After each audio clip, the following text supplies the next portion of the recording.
You're about to discover a welding technique that most beginners never get taught. 1. Here's a method for joining angle irons of different sizes. Start by drawing 2 vertical lines on the larger angle iron. Connect the center line of the smaller angle iron to the 2 intersection points. Cut along the marked line to create a beveled edge. Then make a relief cut along the vertical lines. Bend both flanges of the angle iron inward. The 2 pieces will now fit together perfectly. 2. Use a piece of rope to determine the correct shape.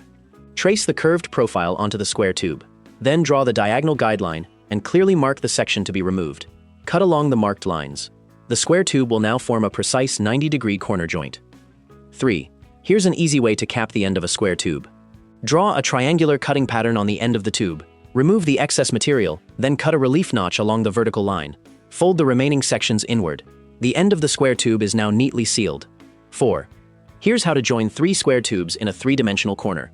Begin by drawing angle extension lines along the edges. Then add diagonal cross lines to one of the tubes. Measure the reference distance from the center. Transfer that same measurement to mark the angle positions on the other 2 tubes. Draw the extension lines and matching parallel lines using the same dimensions. Connect the corresponding reference points. Finally, cut along all the marked lines. The complicated 3D joint is transformed into a simple flat cutting layout. The 3 tubes will assemble together seamlessly.